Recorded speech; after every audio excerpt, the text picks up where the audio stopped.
Reading, we have this account of our Lord walking on the water, and his disciples from the boat see him. They have a hard time believing that it's actually him because, after all, who can walk on water? So they think it's just a ghost, and our Lord knows what they're thinking, so he assures them that it is him. Now notice the response of St. Peter. He says, "Lord, if it is you, command me to come to you on the water." And our Lord basically says to him, "Come." And for Peter to do this, Peter, one of the characteristics of Peter, he's kind of impetuous. He does things without thinking. He just quickly says whatever is on his mind. But he also seems to have a bold faith. So they're questioning if it's really our Lord that's true. But St. Peter's faith is rather bold. I mean, imagine that very first step out of the boat. It would require tremendous faith to be able to take that first step.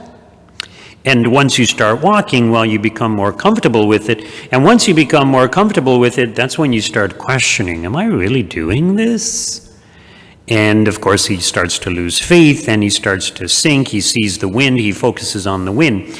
And why is it that he started to sink? Well, because he took his eyes off of our Lord, because he stopped believing.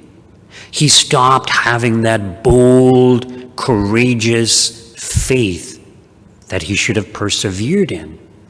And you see, there's an important, very important lesson here for all of us. We too need to have bold, courageous faith. And we should be willing to stand up for our faith. Why is it that some people, for example, are afraid to come out for the life chain? They're afraid. They're afraid somebody will see them. They lack bold, courageous faith. They're more concerned about what their neighbor thinks than about what God thinks, or about the sanctity of human life from the very first moment of conception. So we need to be bold when it comes to matters of faith. Now recall, so often when our Lord did miracles, he often said, your faith has made you well, or your faith has made you whole. So faith is necessary.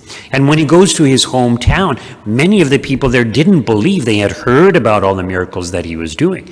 But because they lacked faith, he couldn't do all these miracles. So we need to have bold faith. Now, it is true that St. Peter was kind of doubting, is it really our Lord?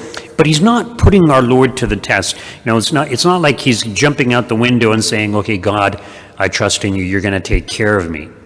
He's following God's will. Lord, if it is really you, bid me come to you.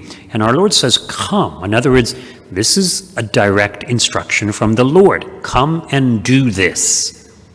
And our Lord is calling us to do many things. And sometimes we lack courage. We lack faith. We think we can't do it. And often the reality is that we can't do it on our own. But with the help of God, we can do it. So we need to trust in him. And, St. Peter walking on the water and focusing on the wind and starting to sink and yelling out or calling out, Lord, save me, right? Sometimes in our lives, we're walking along towards heaven. And it just seems like everything is going against us. The wind of opposition, health issues or financial issues or relationship issues, whatever it may be.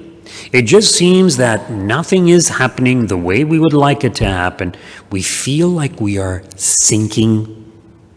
We feel that we are losing faith even in the presence of God. We are losing faith in his love for us. In other words, we're like St. Peter.